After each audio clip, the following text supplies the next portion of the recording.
Subscribe कीजिए are के learning channel को और बेल आइकन प्रेस कीजिए सबसे पहले लेटेस्ट वीडियोस पाने के लिए। आइए फ्रेंड्स, आज का प्रैक्टिस सेशन स्टार्ट करते हैं। फ्रेंड्स, ये क्वेश्चंस जो हम करेंगे ये वेरी इंपॉर्टेंट क्वेश्चंस हैं आपके लिए। Most important and selected questions हैं जो आपके प्रीवियस एग्जाम्स में पूछे गए क्वेश्चंस हैं फ्रेंड्स। तो आइए देखते हैं, आज का हमारा फर्स्ट क्वेश्चन है, heredity is considered as a blank दे दिया आपका आगे सोशल स्ट्रक्चर। हमें बताना क्या फ्रेंड्स, इसे कैसा सोशल स्ट्रक्चर माना जाता है, किस रूप में, एज ए ब्लैंक छोड़ दिया गया, सोशल स्ट्रक्चर दिया है कि कौन सा सोशल स्ट्रक्चर होता है आपका हेरिडिटी, ये हमें बताना है। ऑप्शंस देखिए फ्रेंड्स, ए आपका प्राइमरी, बी है सेकेंडरी, सी है डायनेमिक और डी है स्टैटिक। डी हो गया आपका प्राथमिक, सेकेंडरी होता है फ्रेंड्स गौण और डायनेमिक होता है गत्यात्मक और स्टैटिक होता है स्थिर जो स्टेबल रहता है। तो फ्रेंड्स देखिए ऑप्शंस, आप प्राइमरी और सेकेंडरी ये तो आप हेरिडिटी को कह ही नहीं सकते, ठीक है, ये दोनों तो कट जाएंगे आपकी, और डायनेमिक भी नहीं होता है ये, तो आपकी ऑप्शन डी करेक्ट हो जाएगी फ्रेंड्स। ऑप्शन डी स्टैटिक हमारी करेक्ट ऑप्शन हो जाएगी। Heredity is considered as a static social structure. Next question देखते हैं friends, question number 2, human personality is the result of, किसका रिजल्ट है, मानव का व्यक्तित्व। तो क्या बताना फ्रेंड्स हमें, जो ह्यूमन की पर्सनैलिटी मतलब मनुष्य का जो व्यक्तित्व होता है वो किसका रिजल्ट यानी किसका परिणाम है। और ऑप्शंस देखिए फ्रेंड्स, फर्स्ट है हमारी अपब्रिंगिंग एंड एजुकेशन। अपब्रिंगिंग होता है फ्रेंड्स पालन पोषण और एजुकेशन होगी आपकी शिक्षा। तो क्या इन दोनों का ही रिजल्ट होता है ह्यूमन पर्सनैलिटी। बी देखिए interaction between heredity and environment. Friends अभी हमने जो नेचर एंड नर्चर इसके विषय में समझा फ्रेंड्स, उसे थोड़ा रिलेट करके देखिए, ये क्वेश्चंस वहीं से बन रहा है, तो इस ऑप्शन को हम थोड़ा सेफ जोन में रख के चलते हैं। और ऑप्शन सी देखिए फ्रेंड्स, ओनली इन्वायरमेंट। तो फ्रेंड्स जहाँ पर आपका ओनली यूज होता है तो ये ऑप्शन तो आपकी फ्रेंड्स वैसे ही डाउट में चली जाती है, ये तो बाहर हो गई, ठीक है। और ऑप्शन डी है आपकी ओनली हेरिडिटी।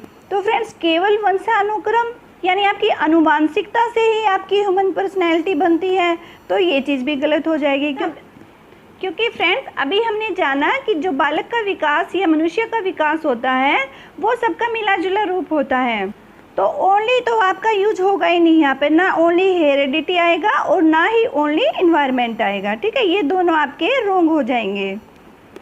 और फ्रेंड्स केवल पालन पोषण और शिक्षा, इससे भी आपकी पर्सनैलिटी नहीं बन सकती, तो आपकी ये ऑप्शन भी कट गई। तो हमारी जो सेफ जोन वाली ऑप्शन थी friends, interaction between heredity and environment, ये आपकी आनुवांशिकता, आपके वंशानुक्रम और एनवायरनमेंट आपके वातावरण, इन दोनों के इंटरैक्शन, इनकी अंत्यक्रिया का ही परिणाम होता है। फ्रेंड्स स्टार्टिंग में हमने अभी फॉर्मूला भी किया है, development is equal heredity into environment, और इसी डेवलपमेंट से हमारी ह्यूमन पर्सनैलिटी बनती है। ओके फ्रेंड्स, यही हमें रिजल्ट में मिलती है। नेक्स्ट क्वेश्चन देखते हैं friends, environmental factors that shape development include all of the following except. Friends जो भी आपके वातावरणीय कारक होते हैं, इन्वायरमेंटल फैक्टर्स होते हैं, आपके विकास को आकार देने के लिए वो सब इसमें शामिल हैं। ऑल ऑफ द फॉलोइंग सारे इसमें इंक्लूड हैं, ठीक है, एक्सेप्ट किसी एक ऑप्शन को आपको चूज करना है, सिलेक्ट करना है कि वो आपके विकास को शेप नहीं देती है, आपके डेवलपमेंट को शेप नहीं देती है। ऑप्शंस देख लेते हैं फ्रेंड्स, ए हो गई आपकी क्वालिटी ऑफ एजुकेशन यानी कि आपकी शिक्षा की गुणात्मकता, ठीक है, क्वालिटी होगी उसकी गुणवत्ता कैसी है। ऑप्शन बी है फिजिक्स यानी फ्रेंड्स आपकी शारीरिक संरचना, आपका शारीरिक गठन वो कैसा है। ऑप्शन सी हो गया क्वालिटी ऑफ न्यूट्रिशन, आपके जो न्यूट्रिशन आपके पोषण है उनकी क्वालिटी कैसी है, उनकी गुणवत्ता कैसी है, मतलब अच्छे लेवल का न्यूट्रिशन है या थोड़ा लो लेवल का आपका न्यूट्रिशन है, ये सब न्यूट्रिशन की क्वालिटी यानी आपके पोषण की गुणवत्ता होगी। और ऑप्शन डी है फ्रेंड्स आपकी कल्चर, आपकी जो संस्कृति है। तो ये सब ऑप्शंस क्या हैं फ्रेंड्स, ये इन्वायरमेंटल फैक्टर्स हैं जो कि आपके डेवलपमेंट को शेप देते हैं, आपके विकास को आकार देते हैं। और हमें आंसर क्या करना है फ्रेंड्स, हमें उस ऑप्शन को छोड़ना है, उसको एक्सेप्ट करके बाकी सबको टिक करते जाओ, जो गलत है उसको छोड़ दीजिए, ठीक है। तो ऑप्शन ए देखिए फ्रेंड्स, क्वालिटी ऑफ एजुकेशन, मतलब आपकी जो शिक्षा की गुणवत्ता होगी फ्रेंड्स, उससे आपके विकास को शेप मिलती है ना। तो ये ऑप्शन हमारी सही हो जाएगी। और फ्रेंड्स सिर्फ आपके फिजिकल से आपके डेवलपमेंट को शेप मिले ये तो पॉसिबल नहीं है ना, इसको थोड़ा आप सस्पेक्शन में रख दीजिए। और क्वालिटी ऑफ न्यूट्रिशन होता है फ्रेंड्स आपकी ऑप्शन सी, ये भी सही है, क्योंकि फ्रेंड्स हमारे डेवलपमेंट में न्यूट्रिशंस का भी इम्पोर्टेंट रोल रहता है।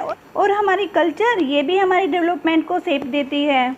तो फ्रेंड्स देखिए, हमारा quality of education, quality of nutrition और कल्चर, ये तीन ऑप्शन तो हमारी सही हैं, ठीक है।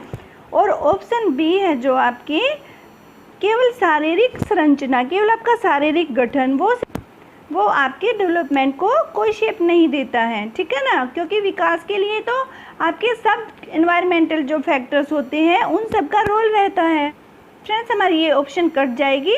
और क्वेश्चन में क्या पूछा था फ्रेंड्स, आपको वो एनवायरमेंटल फैक्टर बताने हैं जो आपके डेवलपमेंट को शेप देते हैं, बाकी सब तो इंक्लूड है, लेकिन जो इंक्लूड नहीं है आपका उसको एक्सेप्ट करके, उसे छोड़कर आपको वही ऑप्शन बतानी है जो नहीं है। और फ्रेंड्स हमारी ऑप्शन बी कट चुकी है, तो ये उससे रिलेट नहीं करती, ये इंक्लूड नहीं है उन एनवायरमेंटल फैक्टर्स में जो कि डेवलपमेंट को शेप देते हैं। तो इसलिए फ्रेंड्स हमारा ऑप्शन बी करेक्ट आंसर हो जाएगा। ओके फ्रेंड्स, नेक्स्ट क्वेश्चन देखते हैं friends, which of the following is predominantly A heredity related factor. तो हमें क्या बताना है फ्रेंड्स, हेरिडिटी से रिलेटेड वो फैक्टर बताना है जो मुख्य रूप से हमारे वंशानुक्रम से संबंधित है। तो आइए फ्रेंड्स ऑप्शंस में देखिए, आनुवांशिकता से संबंधित वो कौन सा मुख्य कारक है वो आपको सिलेक्ट करना है, वही आपका सही आंसर होगा। ऑप्शन ए है आपकी attitude towards peer group. Attitude होता है अभिवर्ती, पीयर ग्रुप होता है फ्रेंड्स अपनी एज वाले ग्रुप्स होते, मतलब अपने समकक्ष व्यक्तियों के समूह की टुवार्ड्स तरफ, और एटीट्यूड हो गया अभिवर्ती, उनकी तरफ अभिवर्ती रखना। ऑप्शन बी है फ्रेंड्स थिंकिंग पैटर्न, यानी आपके सोचने का पैटर्न क्या है। ऑप्शन सी है कलर ऑफ द आईज, आपकी आईज का कलर कैसा है, मतलब आंखों का रंग कैसा है।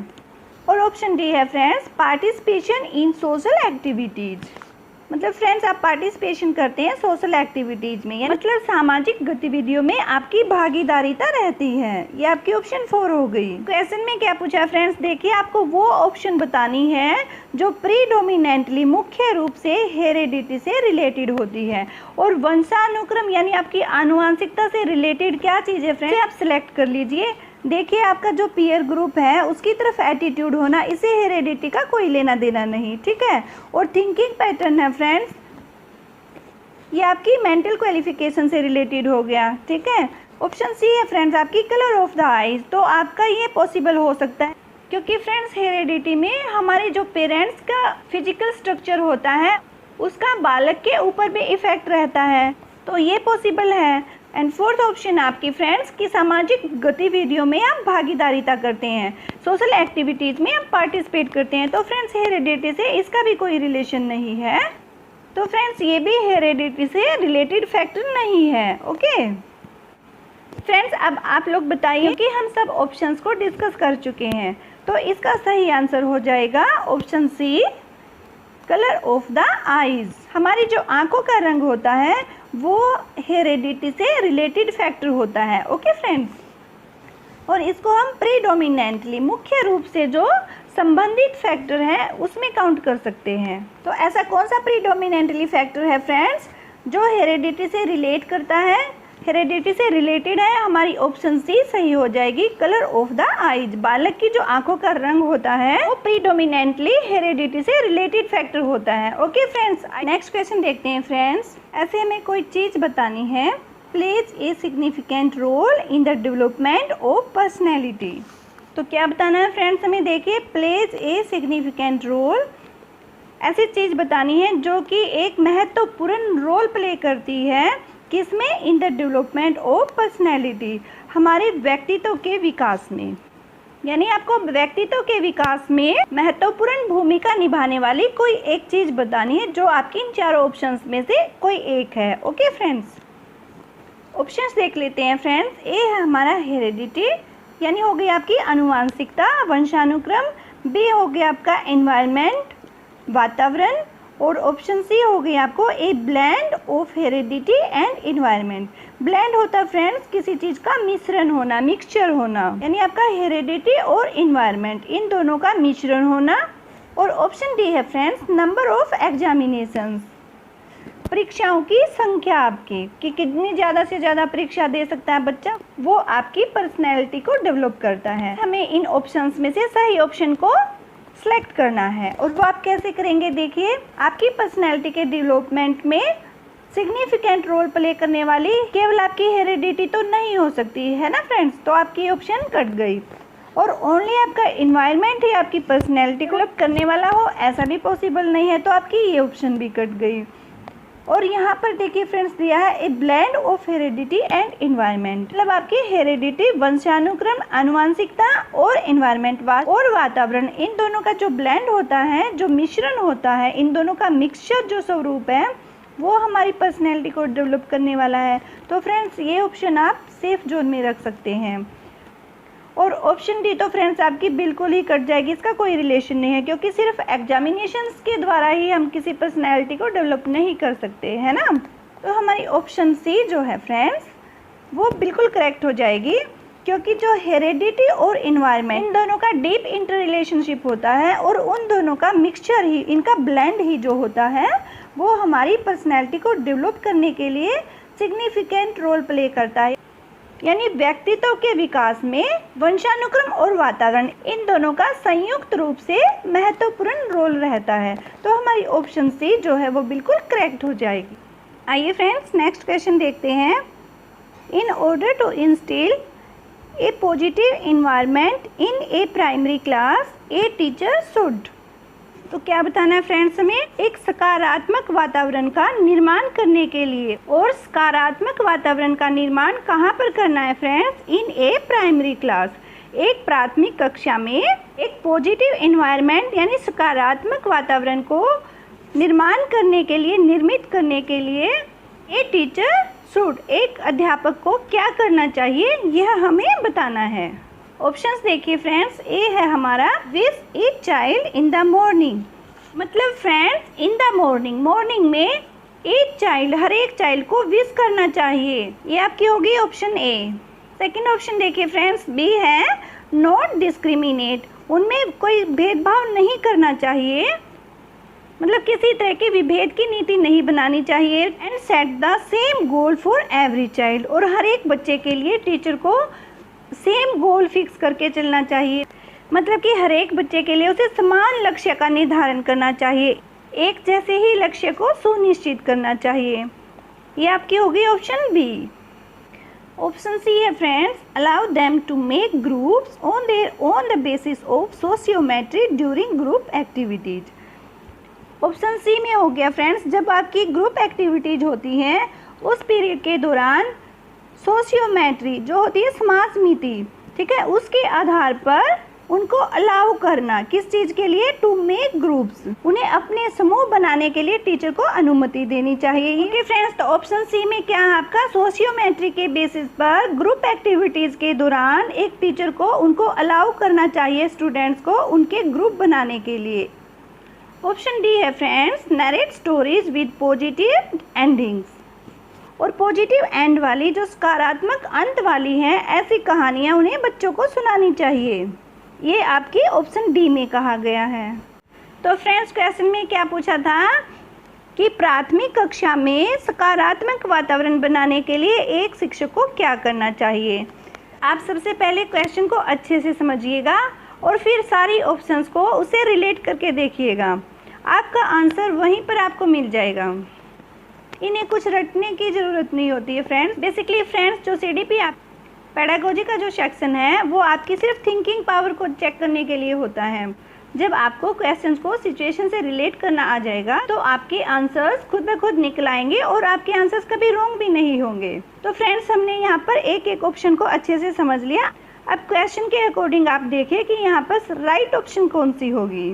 ओके देखिए फ्रेंड्स, क्या एक टीचर को हर एक चाइल्ड को मॉर्निंग में विश करना चाहिए?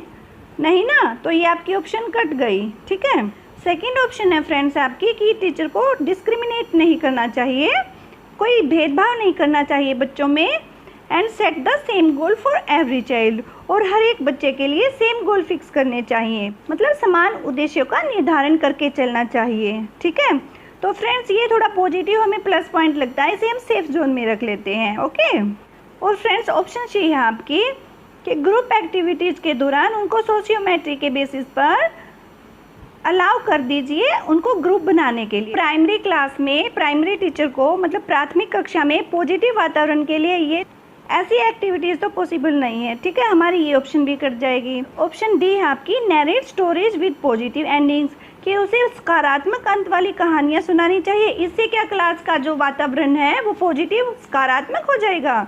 नहीं ना फ्रेंड्स, तो आपकी ऑप्शन डी भी कट जाएगी। ठीक है, क्योंकि कोई स्टोरी सुनाकर उसका पॉजिटिव एंड दिखा के तो हम क्लास में कोई इन्वायरमेंट को पॉजिटिव नहीं कर सकते ना, तो आपकी यहाँ पर ये ऑप्शन भी गलत हो गई। तो फ्रेंड्स हमारी फर्स्ट ऑप्शन भी कट चुकी है और सी और डी भी कट गई। फ्रेंड्स हमारी जो ऑप्शन बी है, ये जो सेफ जोन में हमने रखी थी, ये बिल्कुल करेक्ट हो जाएगी,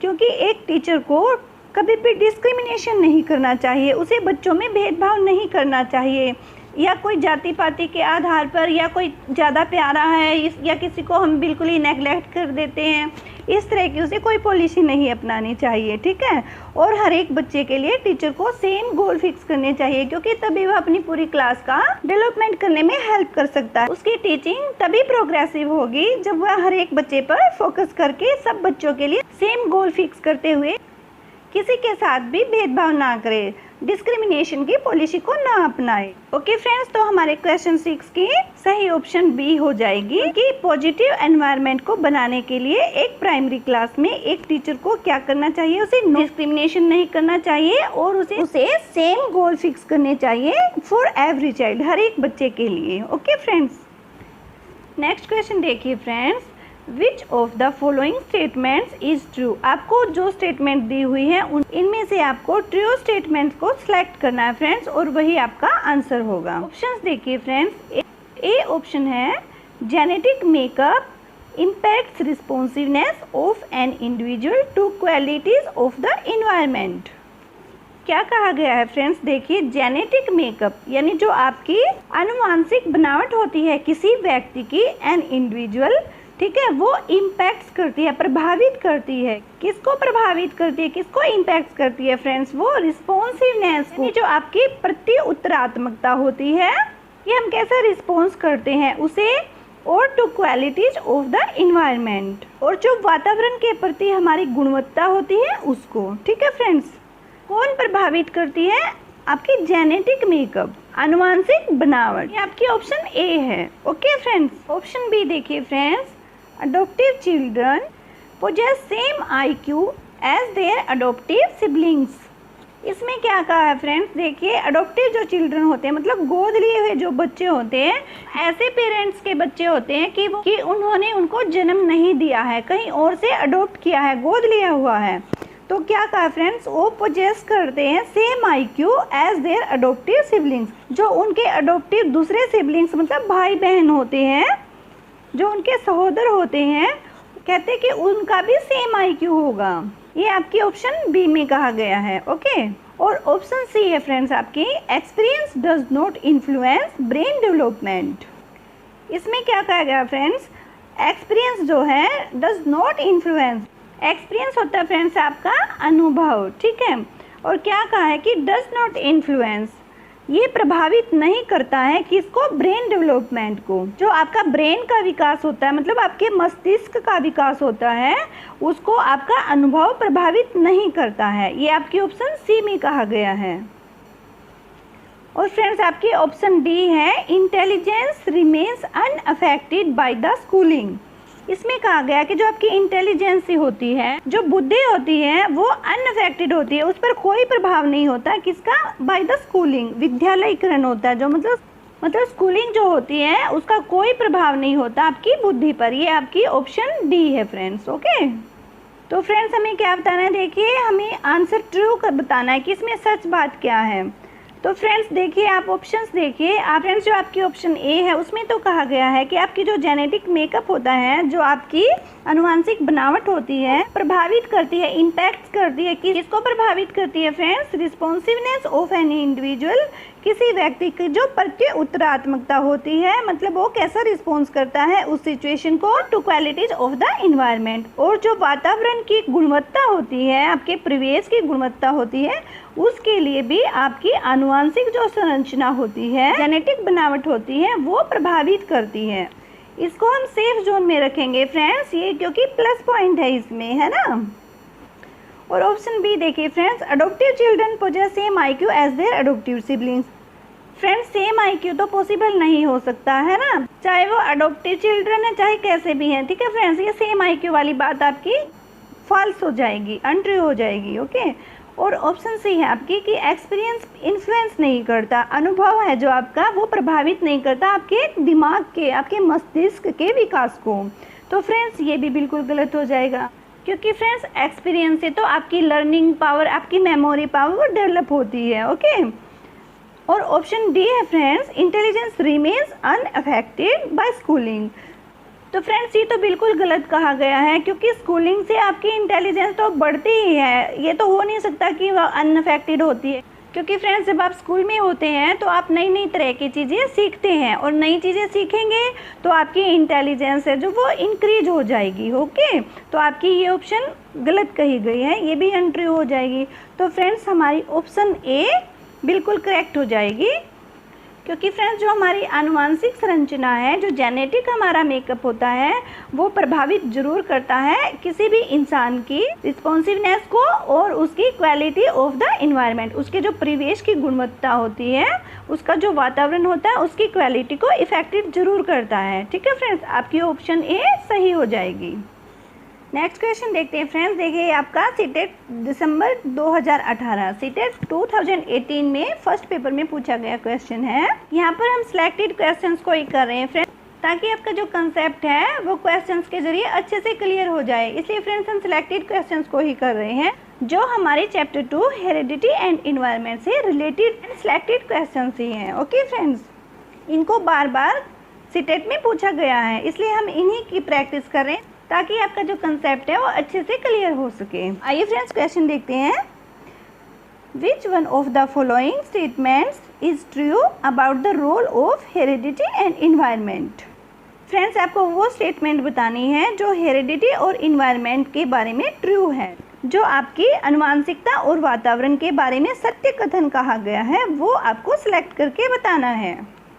ऑप्शंस देखिए friends. A child's ability to learn and perform is completely decided by the genes। इसमें क्या कहा गया फ्रेंड्स? देखिए एक बच्चे की जो एबिलिटी है, उसकी योग्यता है बालक की, वो लर्न करने के लिए एंड परफॉर्म करने के लिए, मतलब वो जो कुछ भी सीखता है और जिस किसी चीज़ को भी परफॉर्म करता है, उसका प्रदर्शन करता है, वो कम्प्लीटली डिसाइडेड होती है उसके जीन्स के द्वारा, मतलब पूर्ण रूप से, कम्प्लीटली हो गया, पूर्ण रूप से उसे निर्धारित किया जाता है उसके जीन्स के द्वारा, ठीक है फ्रेंड्स। हमारी ऑप्शन में ए में क्या कहा गया है कि बालक की जो योग्यता होती है कुछ भी लर्न करने की या परफॉर्म करने की, ठीक है, मतलब उसके सीखने की या प्रदर्शन करने की, वो पूर्ण रूप से कम्प्लीटली डिसाइडेड होती है उसके जीन्स के द्वारा। ये आपकी ऑप्शन ए हो गई, ओके।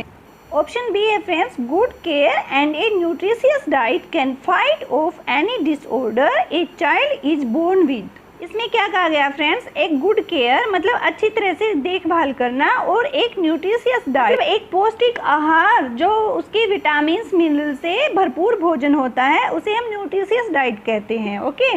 वो और एक अच्छी देखभाल, ये दोनों क्या करते हैं फ्रेंड्स? ये दोनों मिलकर क्या कर सकते हैं friends? Can fight off any disorder, बालक के किसी भी डिसऑर्डर को जो कि उसे चाइल्ड इज बोर्न विद, जो कि उसे जन्मजात है, मतलब उसकी जन्मजात कोई भी विकार है, बीमारी है, तो उसको ये अच्छी देखभाल और उसकी न्यूट्रिशियस डाइट, ये दोनों कैन फाइट ऑफ, उसे दूर कर सकती है, ओके फ्रेंड्स। तो क्या कहा गया है इसमें? देखिए अच्छी देखभाल और न्यूट्रिशियस डाइट, एक पौष्टिक आहार किसी बालक के जन्मजात डिसऑर्डर को दूर कर सकता है, ये आपकी ऑप्शन बी में कहा गया है, ओके फ्रेंड्स। ऑप्शन सी है friends, environment plays a significant role only in the child's language development. इसमें क्या कहा गया फ्रेंड्स, देखिए इन्वायरमेंट प्ले करता है एक महत्वपूर्ण रोल। ठीक है, जो वातावरण है वो एक बहुत ही महत्वपूर्ण रोल प्ले करता है किसमें, only in the child's language development, केवल बालक की लैंग्वेज डेवलपमेंट यानी उसकी भाषा के विकास के लिए ही वातावरण एक महत्वपूर्ण रोल अदा करता है। ये आपकी ऑप्शन सी में कहा गया है। और फ्रेंड्स जहाँ पर ओनली वर्ड आ जाता है तो वो ऑप्शन आपकी ऑलरेडी कट जाती है। तो फ्रेंड्स आपकी ऑप्शन सी तो पहले ही कट कर दीजिए। ओके, ऑप्शन डी देखिए friends, certain aspects of development are influenced more by heredity and others more by environment. तो इसमें क्या कहा गया फ्रेंड्स, देखिए सर्टेन एस्पेक्ट्स ऑफ डेवलपमेंट, विकास के कुछ पहलू ऐसे होते हैं जो are influenced more by heredity, जो कुछ ज़्यादातर आपकी आनुवांशिकता, आपके वंशानुक्रम से इन्फ्लुएंस्ड मतलब प्रभावित होते हैं।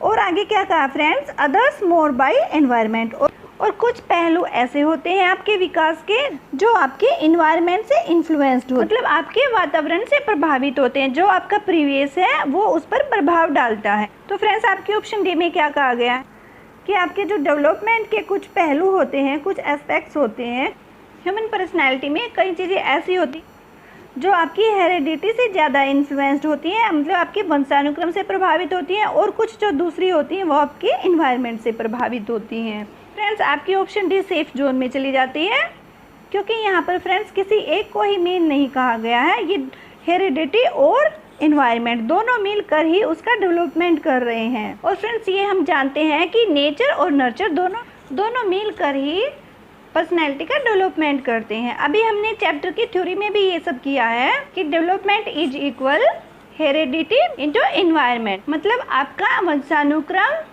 आनुवांशिकता और आपका जो वातावरण है, पर्यावरण है, उन दोनों का मिलकर जो प्रोडक्ट बनता है वो आपका विकास होता है। तो फ्रेंड्स हमें क्वेश्चन में क्या बताना था, वो ट्रू स्टेटमेंट बतानी थी जो हेरिडिटी और इन्वायरमेंट के रोल को सही से एक्सप्लेन कर रही है। ओके फ्रेंड्स, ऑप्शन ए जो है वो रिलेट नहीं करती है, क्योंकि एक बच्चे की लर्न करने की जो एबिलिटी है और परफॉर्म करने की जो एबिलिटी है फ्रेंड्स, वो कम्प्लीटली कभी भी जीन्स पर डिपेंड नहीं हो सकती। ओके, तो आपकी ऑप्शन ए तो बिल्कुल गलत हो जाएगी। बी में कहा गया है कि अच्छी देखभाल और न्यूट्रिशियस डाइट जो होती है वो किसी भी डिसऑर्डर को दूर कर सकती है बालक की। तो फ्रेंड्स ऐसे पॉसिबल नहीं हो सकता। ठीक है, आपकी ऑप्शन बी भी रॉन्ग हो जाएगी। फ्रेंड्स ऑप्शन सी को तो हमने पहले ही कट कर दिया था, क्योंकि ओनली जहाँ पर वर्ड आ जाता है तो वो तो पहले ही सस्पेक्टेड एरिया में होती है। ठीक है, आपकी ऑप्शन सी भी रॉन्ग हो जाएगी फ्रेंड्स, और हमें ट्रू स्टेटमेंट बतानी है, और आपकी ऑप्शन डी एकदम करेक्ट हो जाएगी फ्रेंड्स। क्योंकि फ्रेंड्स डेवलपमेंट के जो भी पहलू हैं वो आपके हेरिडिटी और इन्वायरमेंट इन दोनों से प्रभावित होते ही हैं, क्योंकि फ्रेंड्स जो डेवलपमेंट होता है वो आपकी हेरिडिटी और आपकी इन्वायरमेंट इन दोनों का प्रोडक्ट होता है। ओके फ्रेंड्स, आज के लिए बस इतना ही। हमारे सेकंड चैप्टर के ये कुछ सिलेक्टेड एंड इम्पोर्टेंट क्वेश्चंस हमने प्रैक्टिस किए हैं फ्रेंड्स। आई होप आपको वीडियो पसंद आई होगी और आपके लिए बेनिफिशियल भी जरूर रहेगी, क्योंकि फ्रेंड्स हमने टाइम लगाकर क्वेश्चंस किए हैं, सब ऑप्शंस को डिस्कस करते हुए हमने क्वेश्चन किए हैं। फ्रेंड्स इस तरह से आप प्रैक्टिस करेंगे तो आप ऑलवेज अपने सही आंसर तक पहुंच ही जाएंगे। ओके फ्रेंड्स, फिर मिलते हैं नेक्स्ट क्लास में। फ्रेंड्स अगर आपको वीडियो पसंद आई है तो शेयर एंड लाइक जरूर कीजिएगा, एंड कमेंट सेक्शन में कमेंट्स करना भी मत भूलिएगा। ओके फ्रेंड्स, मिलते हैं फिर नेक्स्ट क्लास में। Thanks for watching this video.